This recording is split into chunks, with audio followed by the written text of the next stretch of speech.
اللهم صل على محمد وعلى آل محمد كما صليت على إبراهيم وعلى آل إبراهيم إنك حميد مجيد. اللهم بارك على محمد وعلى آل محمد كما باركت على إبراهيم وعلى آل إبراهيم إنك حميد مجيد. سبحانك لا علم لنا إلا ما علمتنا إنك أنت العليم الحكيم. اللهم انفعنا بما علمتنا وعلمنا ما ينفعنا وزدنا علما. اللہ کے رسول صلی اللہ علیہ وسلم کی ہر ادا کو اللہ تعالیٰ نے محفوظ بھی کیا اور ہم تک پہنچایا بھی ہے، اور رسول کریم صلی اللہ علیہ وسلم کی ہر ادا کو اللہ نے محفوظ رکھنے کے لیے 6 لاکھ لوگوں کی زندگیوں کے حالات کو محفوظ کیا ہے۔ یہ 6 لاکھ لوگ کون ہیں؟ یہ وہ لوگ ہیں جنہوں نے آپ سے حدیث کو روایت کیا ہے۔ اب ایک آدمی کی جانچ پڑتال کی گئی، چھان بین کی گئی، اور ان 6 لاکھ لوگوں کے حالات اس لیے لکھے گئے کہ یہ وہ لوگ ہیں جو رسول کریم صلی اللہ علیہ وسلم کی زندگی کو، آپ سے احادیث کو روایت کرتے ہیں، نقل کرتے ہیں، تو کوئی ایسی بات نہ ہو جو رسول کریم صلی اللہ علیہ وسلم نے کی نہ ہو، انہوں نے نقل کر دی ہو، جو آپ نے فرمائی نہ ہو، یہ اسے روایت کرتے ہوں۔ اللہ کے رسول صلی اللہ علیہ وسلم کی ہر ادا کو اللہ نے محفوظ کیا۔ ایسے ہی آپ کے سفر حج کو اللہ تعالیٰ نے بڑے خوبصورت انداز سے محفوظ کیا ہے۔ رسول کریم صلی اللہ علیہ وسلم جب مکہ میں تھے تو آپ ہر سال حج فرمایا کرتے تھے، قریش ہر سال حج فرمایا کرتے تھے، کوئی سال نہیں جس میں آپ نے حج نہ فرمایا ہو۔ آج بہت سے لوگ کہتے ہیں کہ ہر سال حج کرنے چلے جاتے ہیں، یہ پیسے ادھر لگا دیں ادھر لگا دیں۔ رسول کریم صلی اللہ علیہ وسلم مکی دور میں ہر سال حج فرمایا، اور پھر جب ہجرت ہو گئی تو پہلے 6 سال تو بڑی سخت پابندی تھی، جنگ چل رہی تھی۔ جب آپ صلی اللہ علیہ وسلم نے صلح حدیبیہ کیا، صلح حدیبیہ کے بعد آپ نے پھر عمرہ ادا کیا، پھر دوبارہ عمرہ ادا کیا، اور پھر اس کے بعد جب 8 ہجری میں مکہ فتح ہو گیا تو رسول کریم صلی اللہ علیہ وسلم نے اس سال جو پہلا حج تھا اسلامی حکومت کے تحت آپ نے نہیں ادا کیا، اس لیے کہ مشرکین ہر سال اسلامی مہینے میں 10 دن بڑھا دیا کرتے تھے، اور اس طریقے سے 33 سال کے بعد تاریخیں اپنے وقت پہ آیا کرتی تھیں۔ رسول کریم صلی اللہ علیہ وسلم نے جس سال مکہ فتح کیا اس سال حج 9 کی بجائے 29 تاریخ کو آ رہا تھا۔ آپ نے عتاب بن اسید کو کہا کہ وہ امیر حج بن کے لوگوں کے ساتھ حج کریں۔ پھر 9 ہجری رسول کریم صلی اللہ علیہ وسلم نے حج نہیں فرمایا، اس لیے کہ مشرکانہ رسومات بھی ابھی باقی تھی، اور حج 9 کی بجائے 19 کو آ رہا تھا، تو آپ نے حضرت ابوبکر صدیق کو 200 لوگوں کا قافلہ دے کے بھیجا کہ وہ حج کریں، لیکن اس قافلے میں آپ نے اپنی طرف سے 20 اونٹ بھیجے کہ انہیں بیت اللہ میں جا کے ذبح کیا جائے۔ ہم بہت کوشش کرتے ہیں قربانی کی یہاں پہ، لیکن یہ بھی کوشش کریں کہ اگر یہاں قربانی کر رہے ہیں تو اپنے نبی کی اس سنت کی ادائیگی میں ایک قربانی بیت اللہ میں لے، تو 20 اونٹ آپ کے قربانی کے بھیجے گئے 9 ذی الحج کے اندر، 9 ہجری میں۔ پھر 9 کے بعد جب 10 ہجری آیا، اللہ کے رسول صلی اللہ علیہ وسلم نے 9 میں اعلان کروا دیا تھا آج کے بعد کوئی مشرک طواف نہیں کرے گا، آج کے بعد کوئی بیت اللہ کا برہنہ طواف نہیں کرے گا۔ تو 10 ذی الحج میں 33 سال کے بعد حج بھی 9 تاریخ کو آ رہا تھا، اور رسول کریم صلی اللہ علیہ وسلم حج کا ارادہ فرما چکے تھے۔ آپ نے صحابہ میں اعلان کروا دیا، ارد گرد کی بستیوں میں دیہاتوں میں اعلان کروا دیا کہ اللہ کے رسول حج کے لیے جا رہے ہیں، لہذا سارے کے سارے حج کی تیاری کرو۔ چنانچہ سب کے سب لوگوں نے حج کی تیاری کی۔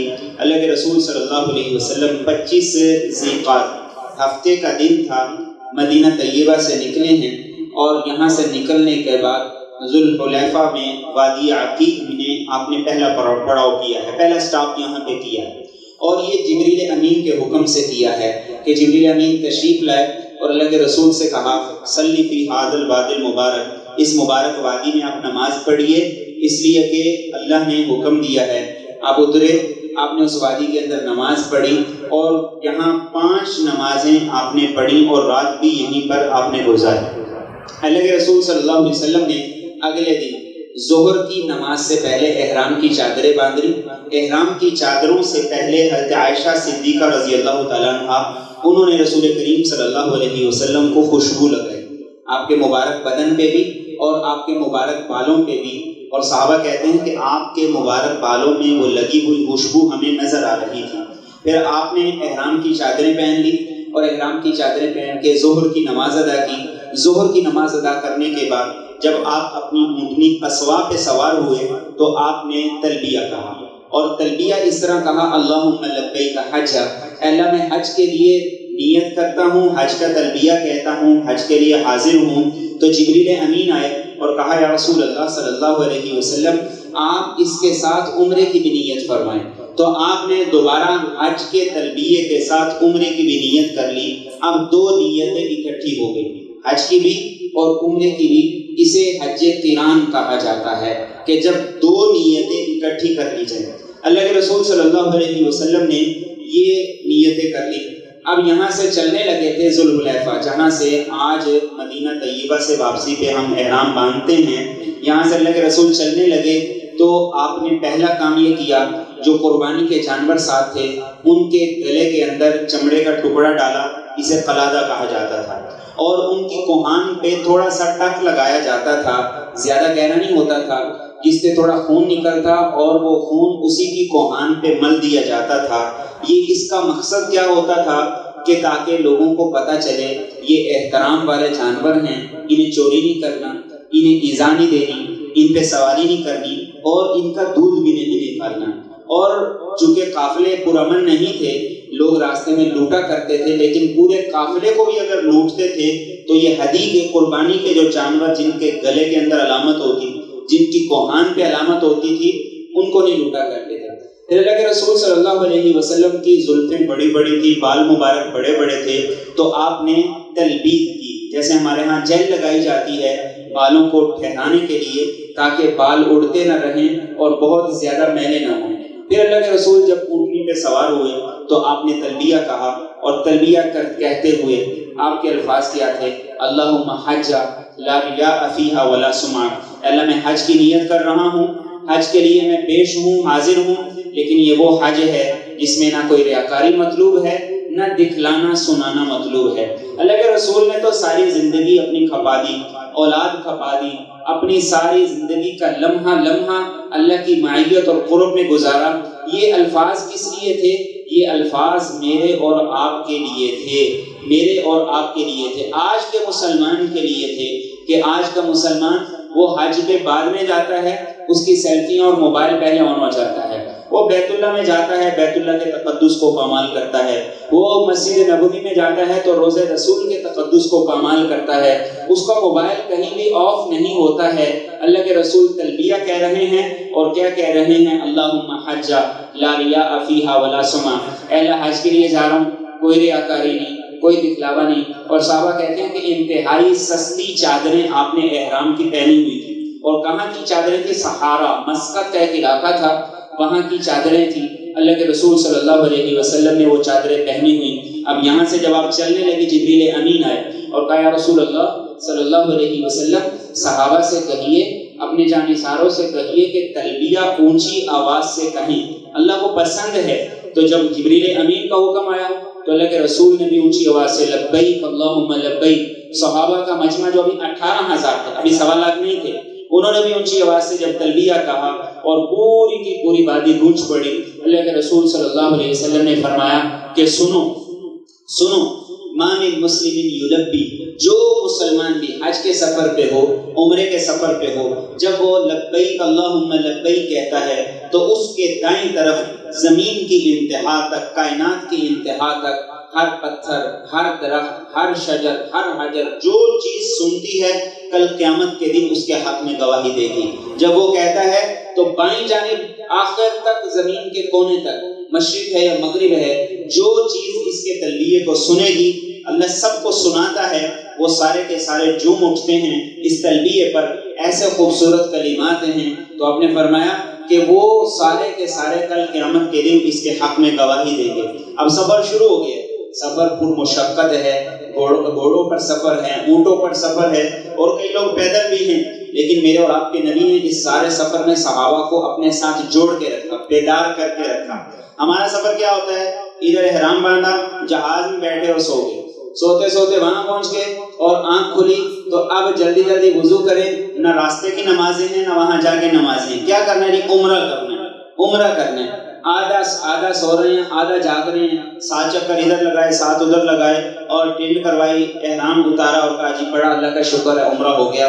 میرے اور آپ کے نبی کا عمرہ کیسا تھا میں آگے جا کے بتاؤں گا۔ اب اللہ کے رسول صحابہ کو بیدار رکھے ہوئے ہیں، صحابہ سونے جہاں سے گزر رہے ہیں پوچھتے ہیں کون سی جگہ ہے، تو اس کے بعد آپ نے اگلا سٹاپ کیا ذوالحلیفہ کے بعد ملل میں، ملل کے بعد آپ نے اگلا سٹاپ کیا روحا میں، تو آپ نے پوچھا کون سی جگہ ہے؟ صحابہ نے کہا روحا ہے، تو آپ نے کہا یہ وہ کنواں ہے جہاں سے 70 پیغمبروں نے پانی پیا ہے، آپ نے اس کنویں سے پانی پیا، آج بھی وہ کنواں موجود ہے۔ تو آپ کہتے ہیں کہ میں ایسے دیکھ رہا ہوں، اب اللہ پچھلا منظر اپنے نبی کو دکھا رہے ہیں، میں ایسے دیکھ رہا ہوں جیسے صالح علیہ السلام اپنی اونٹنی پہ بیٹھے ہیں اور لبیک اللہم لبیک کہتے ہوئے حج کی طرف جا رہے ہیں، وہ منظر میری آنکھوں کے سامنے ہے۔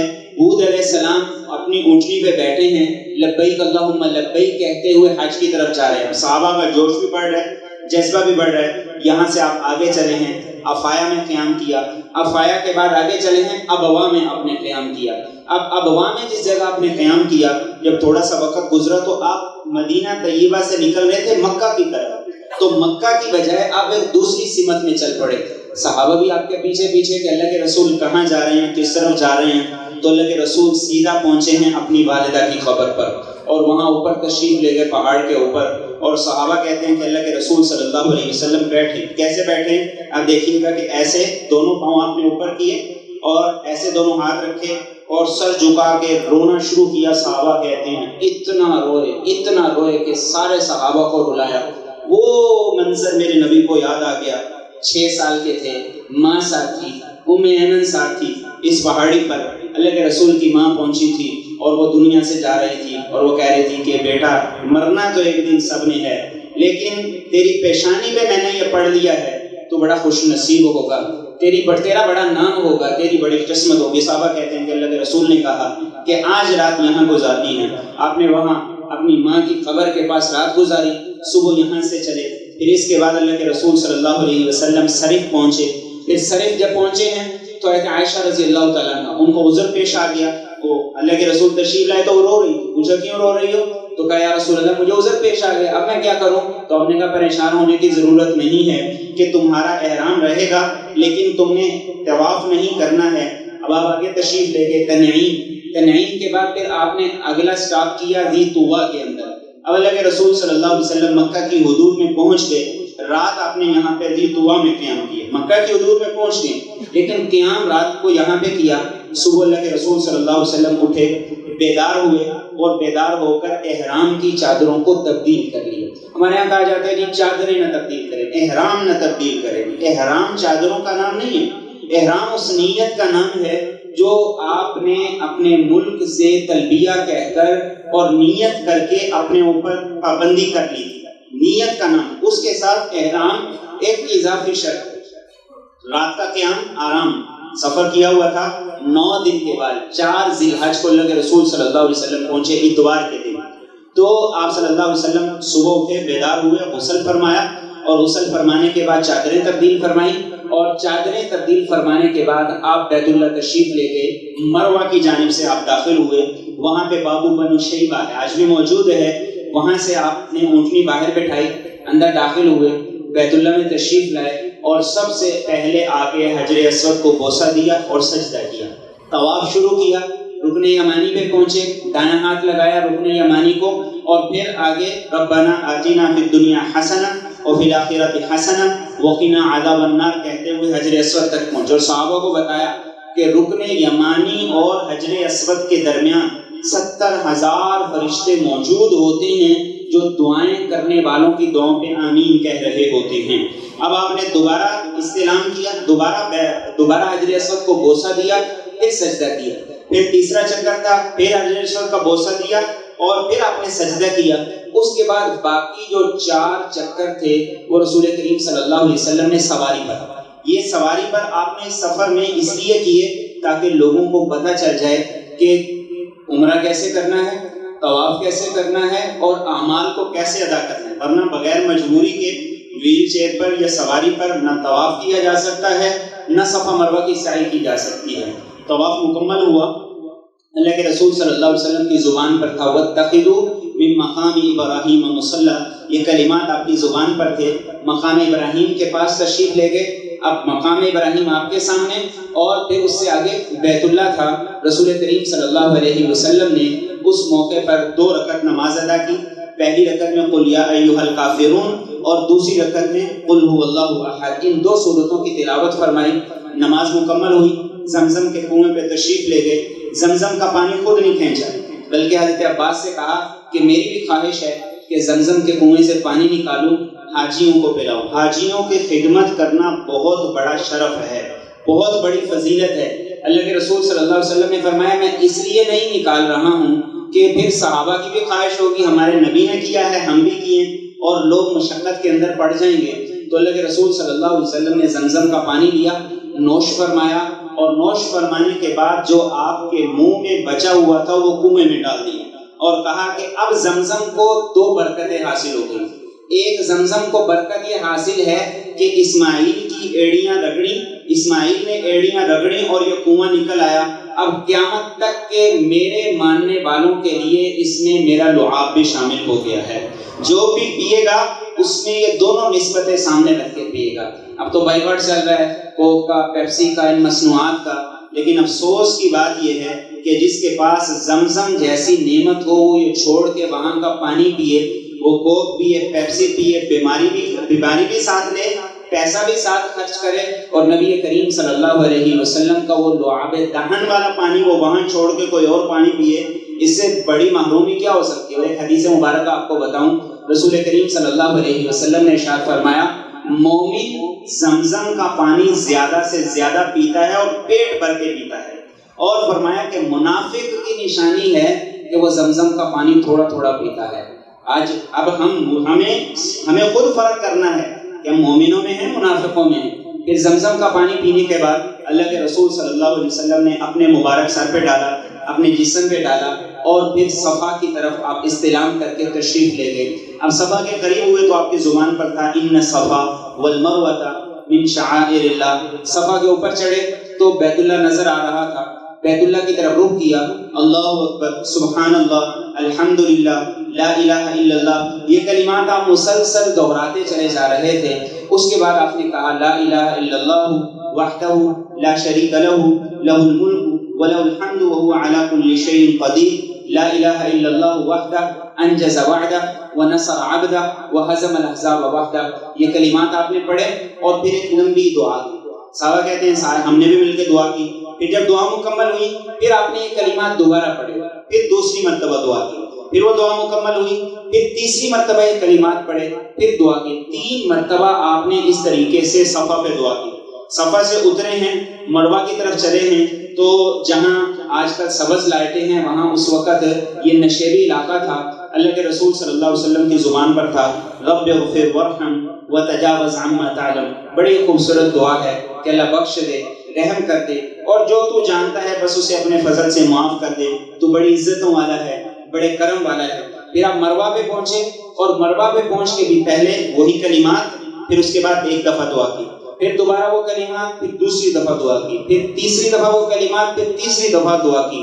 اور صحابہ کہتے ہیں ہر چکر پر صفا میں بھی اور مروہ کے اندر بھی آپ اسی طریقے سے 3 مرتبہ دعا کرتے تھے، اور اس طریقے سے آپ نے 7 چکر پورے کیے۔ 7 چکر پورے ہو گئے تو اللہ کے رسول صلی اللہ علیہ وسلم نے کہا جن کے پاس قربانی کا جانور ہے وہ احرام کی پابندی میں رہیں گے، اور جن کے پاس قربانی کا جانور نہیں ہے وہ اپنے احرام کھول دیں۔ صحابہ نے کہا یا رسول اللہ ہم احرام کھول دیں؟ آپ نے تو احرام نہیں کھولا۔ تو آپ نے کہا میرے پاس تو قربانی کا جانور ہے۔ اور پھر آپ نے کہا کہ اگر مجھے پہلے سے پتا ہوتا تو پھر میں بھی ایسی ہی نیت کرتا جس سے صحابہ کے دل میں یہ بات نہ آتی کہ ہمارے نبی نے احرام نہیں کھولا، ہم احرام کھول دیں۔ تو آپ نے سب حکم دیا۔ ازواج مطہرات ان کے پاس بھی قربانی نہیں تھی، انہوں نے احرام کھول دیے، اور صحابہ میں سے بہت سے صحابہ نے اپنے احرام کھول دیے۔ حضرت ابوبکر، حضرت علی، اور اس کے علاوہ حضرت طلحہ، حضرت زبیر، انہوں نے احرام نہیں کھولا۔ حضرت علی یمن سے واپس آئے، انہوں نے آ کے دیکھا حضرت فاطمہ نے احرام کھولا ہوا، تو انہوں نے حضرت فاطمہ سے کہا کہ تم نے کیوں احرام کھولا ہے؟ تم نے زرد کپڑے پہنے ہوئے ہیں اور تم نے آنکھوں میں سرما لگایا ہوا ہے، تمہیں تو نہیں کرنا چاہیے تھا۔ تو حضرت فاطمہ نے کہا کہ مجھے میرے ابا نے، میرے نبی نے حکم دیا ہے۔ حضرت علی اللہ کے رسول کے پاس آئے اور آ کے آپ کو بتایا تو آپ نے کہا بالکل، جن کے پاس قربانی نہیں تھی انہوں نے احرام کھول دی۔ اب 4 دن، اتوار، سوموار، منگل، بدھ، یہ 4 دن اللہ کے رسول صلی اللہ علیہ وسلم دوبارہ مکہ مکرمہ تشریف نہیں لائے۔ آپ نے اس دوران حج سے پہلے کوئی طواف نہیں کیا، کوئی عمرہ نہیں کیا۔ کیوں نہیں کیا؟ یہ سوال سب سے زیادہ اہم ہے۔ اللہ کے رسول نے یہ کام کیا تو کیوں کیا، یہ کام چھوڑا تو کیوں چھوڑا؟ تو اللہ کے رسول صلی اللہ علیہ وسلم نے اس لیے نہیں کیا کہ جو صحابہ عمرہ کر رہے ہیں یا طواف کر رہے ہیں، آپ کی وجہ سے ان کو اذیت ہوگی، پریشانی ہوگی، تو آپ نے نفلی عبادت کو مؤخر کر دیا صحابہ کی راحت کے لیے اور ان کی سہولت کے لیے۔ پھر 8 ذی الحج کا جب دن آیا تو اللہ کے رسول صلی اللہ علیہ وسلم تو پہلے سے احرام میں تھے۔ آپ نے صحابہ سے کہا کہ جو احرام میں نہیں ہے وہ احرام باندھ لیں۔ اب جو صحابہ احرام میں نہیں تھے انہوں نے احرام باندھ لیا۔ اب آپ مکہ مکرمہ سے چلے ہیں اور مینا پہنچے ہیں، اور یہاں پہ آ کے رسول کریم صلی اللہ علیہ وسلم نے 5 نمازیں ادا کی ہیں۔ 8 ذی الحج کی 4 نمازیں، ظہر، عصر، مغرب، عشاء، اور اگلے دن کی فجر رسول کریم صلی اللہ علیہ وسلم نے یہاں پر ادا کی ہے۔ فجر کی نماز ادا کی ہے، اور فجر کی نماز ادا کرنے کے بعد رسول کریم صلی اللہ علیہ وسلم جب سورج نکل آیا تو آپ عرفات کی طرف چل پڑے۔ عرفات کی طرف جب آپ چلے ہیں، وہاں آپ زوال سے پہلے پہنچے، آپ نے جا کے آرام فرمایا، اور آرام فرمانے کے بعد جب بیدار ہوئے، زوال کا وقت قریب تھا، آپ نے دوبارہ غسل فرمایا۔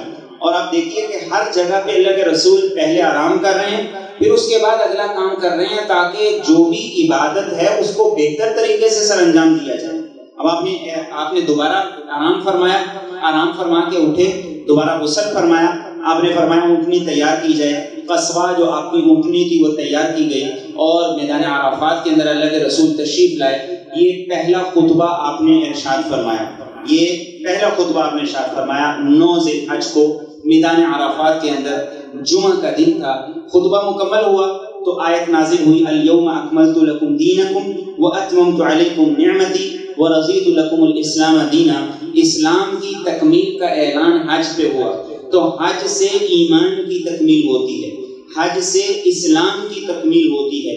اللہ کے رسول صلی اللہ علیہ وسلم نے خطبہ ارشاد فرمایا، پھر آپ نے حضرت بلال کو حکم دیا، حضرت بلال نے اذان کہی تو آپ نے ظہر اور عصر کی 2 نمازیں اکٹھی پڑھی اور قصر پڑھی۔ قصر اس لیے پڑھی کہ آپ مسافر تھے، 9 دن ہوئے تھے مدینہ طیبہ سے آئے ہوئے، اور یہاں 15 دن رہنے کا ارادہ نہیں تھا۔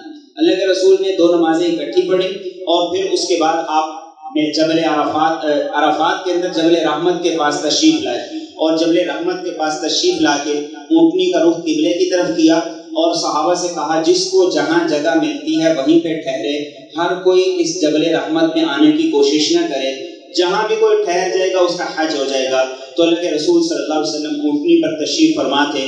اب وہ اتنی کڑکتی دھوپ ہوتی ہے عرفات کے میدان کے اندر، زوال کے فوری بعد جو گیا ہے اس کو اندازہ ہوتا ہے، لیکن اللہ کے رسول صلی اللہ علیہ وسلم اونٹنی پہ بیٹھے ہوئے اور 5.5 گھنٹے آپ نے دعا شروع کی، اور مسلسل دعا میں مصروف، مسلسل دعا کے اندر مصروف ہیں۔ صحابہ نے کہا ہو سکتا ہے روزہ رکھا ہو۔ ام فضل رضی اللہ تعالیٰ عنہ، انہوں نے رسول کریم صلی اللہ علیہ وسلم کو دودھ کا گلاس بھیجا، رسول کریم صلی اللہ علیہ وسلم نے وہ پی لیا، اور پھر دعا میں مصروف ہو گئے۔ اور پھر جب سورج کے غروب ہونے کا وقت قریب آیا تو اللہ کے رسول کی زبان پہ جو کلمات اور جو دعا تھی وہ ایسی دردناک قسم کی اور ایسی عاجزی اور ایسی تضرع اور انکساری والی دعا تھی، اس جیسی کوئی دعا اللہ کے رسول نے کبھی نہیں مانگی۔ پھر اللہ کے رسول صلی اللہ علیہ وسلم یہاں سے نکلے، حضرت اسامہ کو اپنے سواری پر پیچھے بٹھایا اور مزدلفہ کی طرف راستے میں ایک جگہ رکے، قضاء حاجت فرمائی، پھر وضو فرمایا۔ حضرت اسامہ نے کہا نماز، تو اللہ کے رسول نے کہا نماز آگے جا کے پڑھیں گے۔ مزدلفہ پہنچے، وہاں جا کے آپ نے دوبارہ وضو فرمایا، اور وضو فرمانے کے بعد اللہ کے رسول صلی اللہ علیہ وسلم نے وہاں مغرب اور عشاء کی نماز ادا کی۔ حضرت بلال نے اذان کہی، پہلے مغرب کی نماز، درمیان میں کوئی نفل نہیں، کوئی سنتیں نہیں، پھر عشاء کی نماز۔ اور یہ وہ زندگی کی پہلی رات ہے رسول کریم صلی اللہ علیہ وسلم کی کہ آپ نے تہجد کی نماز کو چھوڑا ہو۔ اب ساری رات آپ نے آرام فرمایا، کیوں؟ اس لیے کہ عرفات کے اندر بڑی مشقت اٹھائی تھی۔ اب ساری رات آرام فرمایا، صبح بیدار ہوئے، اندھیرے کے اندر اول وقت کے اندر فجر کی نماز ادا فرمائے۔ فجر کی نماز ادا فرمانے کے بعد آپ مزدلفہ کے میدان میں جہاں آج مسجد مشعر حرام ہے وہاں تشریف لے گئے اور اشراق تک آپ دوبارہ دعا میں مصروف ہو گئے، اشراق تک دوبارہ دعا میں مصروف ہو گئے۔ اب یہاں مزدلفہ سے چلے ہیں اشراق کے بعد، اور آپ نے اپنے پیچھے بٹھایا ہے حضرت فضل کو رضی اللہ، فضل بن عباس کو، بھی بچے تھے، نوجوان تھے، تو ان کو پیچھے بٹھایا۔ آپ کی کنکریاں حضرت عباس نے چنی تھی مینا سے، آج کل تو مزدلفہ سے لیتے ہیں، جہاں سے بھی لے لی جائیں، لیکن حضرت عباس نے آپ کی کنکریاں لی تھی مینا سے۔ تو فضل بن عباس کو لے کر اللہ کے رسول صلی اللہ علیہ وسلم پہنچے ہیں، اور جہاں جمرات پہ پہنچے ہیں تو اب تلبیہ مسلسل درمیان میں جاری تھا، تو وہاں جا کے جب آپ نے کنکریاں مارنی شروع کی ہیں، تلبیہ ختم کیا ہے، اللہ اکبر پڑھ کے 7 کنکریاں ماری ہیں، اور وہاں پہ ایک عورت آئی، قبیلہ خثعم کی، اس نے اللہ کے رسول صلی اللہ علیہ وسلم سے یہ سوال کیا، یا رسول اللہ صلی اللہ علیہ وسلم، میرے والد بہت بوڑھے ہو گئے، حج نہیں کر سکتے، تو میں نے نیت کی تھی کہ حج کروں گی اپنے باپ کی طرف سے، تو کیا میری نیت ٹھیک ہے؟ آپ نے کہا ٹھیک ہے۔ اب وہ عورت مسئلہ پوچھ رہی تھی اور احرام کے بغیر تھی، تو حضرت فضل جو آپ کے پیچھے بیٹھے تھے اب وہ عورت کو دیکھ رہے ہیں، عورت مسئلہ اللہ کے نبی سے پوچھ رہی ہے لیکن اس کی نظریں حضرت فضل کی طرف ہیں، اللہ کے رسول صلی اللہ علیہ وسلم دیکھ رہے ہیں، لیکن تربیت کا انداز کیا ہے یہ سمجھنے کی ضرورت ہے۔ بڑی چھوٹی سی بات ہے، اللہ کے رسول کیا کرتے تھے، ہاتھ سے فضل کا منہ اس طرف کرتے تھے تاکہ عورت کی طرف نہ دیکھے، عورت فضل کو نہ دیکھے۔ پھر وہ عورت پوچھ رہی تھی، فضل تھوڑی دیر کے بعد پھر ادھر دیکھتے تھے، چھوٹے تھے ابھی، کم عمر تھے، تو اللہ کے رسول پھر ہاتھ سے ان کا چہرہ اس طرف کرتے تھے، زبان سے کچھ نہیں کہا۔ بچوں کی تربیت میں، اولاد کی تربیت میں جو بات ہم عملی طور پہ ان سے کروا لیں یہ اس بات سے بہت بڑی ہے جو ہم زبانی طور پہ، مائیں چیختی رہتی ہیں، چلاتی رہتی ہیں، یہ اٹھا لو، یہ کر لو، باپ بولتے رہتے ہیں، چیختے رہتے ہیں، لیکن اللہ کے رسول نے کہا کہ تربیت کرنی ہے تو جو عملی طور پہ پریکٹیکلی ان سے کروا لو گے وہ تربیت ہے۔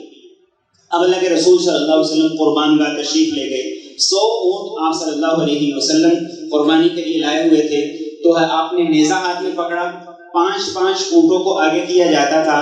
صحابہ کہتے ہیں یہ زندگی کا پہلا موقع تھا کہ ان 5 اونٹوں میں سے کوئی اونٹ اپنی لائن نہیں توڑتا تھا، یعنی کہ پیچھے والے آگے سارے 5 اونٹ، لیکن یہ جو 5 اونٹ آگے ہوتے تھے ہر ایک اپنی گردن آگے کرتا تھا کہ اپنے پیغمبر کے ہاتھوں ذبح ہو جاؤں، قربان ہو جاؤں۔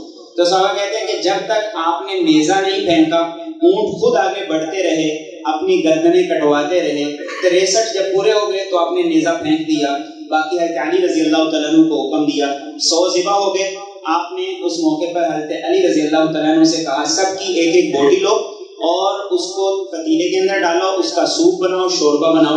جب وہ بن گیا اللہ کے رسول نے شوربہ پیا اور کہا کہ باقی جتنا گوشت ہے جس نے لے جانا ہے لے جاؤ۔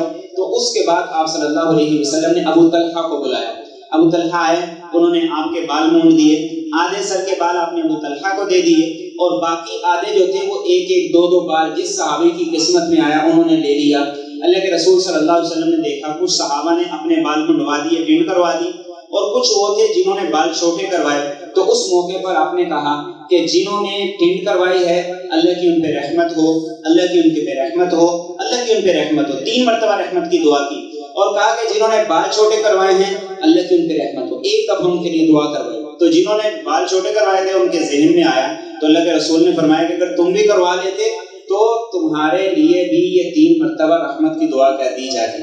اس کے بعد اللہ کے رسول صلی اللہ علیہ وسلم نے دوبارہ غسل فرمایا، کپڑے تبدیل فرمائے، حضرت عائشہ رضی اللہ تعالیٰ عنہ نے دوبارہ آپ کو خوشبو لگائی۔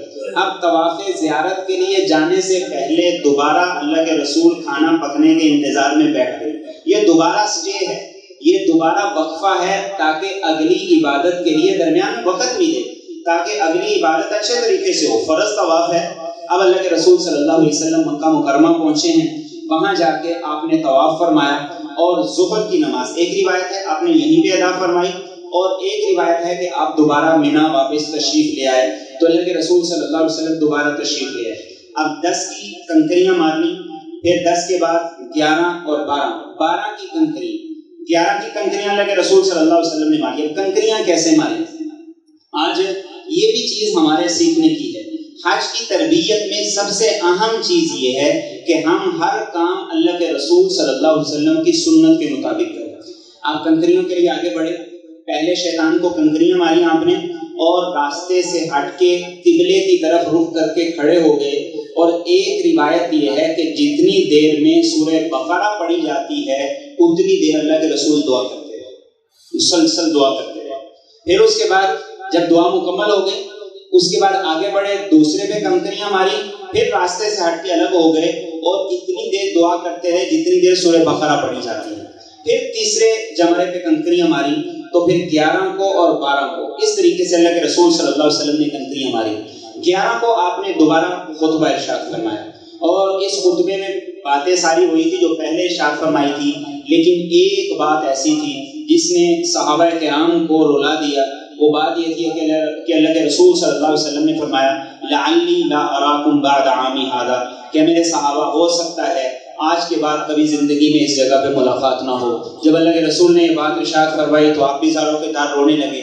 صحابہ سامنے تھے جنہوں نے آپ کے ساتھ قربانیاں دی تھی، اور صحابہ بھی رونے لگے کہ پتہ چل گیا اب آپ کے دنیا سے رخصت ہونے کا وقت قریب آ رہا ہے۔ پھر آپ نے وہ خطبہ ارشاد فرمایا اور ایک جملہ ایسا ارشاد فرمایا، جو ایک ایسا جملہ ارشاد فرمایا کہ اس جملے کے بعد بھی اگر کسی کی زندگی نہ بدلے، اس جملے کے بعد بھی اگر کسی کی زندگی نہ بدلے تو اس سے بڑا محروم کوئی نہیں۔ اور وہ ایسا جملہ کہ آپ یقین کریں زبان پہ لانے کو جی نہیں چاہتا، لیکن میرے نبی نے ارشاد فرمایا کہ تاکہ ہم اپنی زندگیوں کو بدلیں، اور آپ نے فرمایا کہ کل قیامت کے دن مجھے اللہ کے سامنے رسوا نہ کرنا۔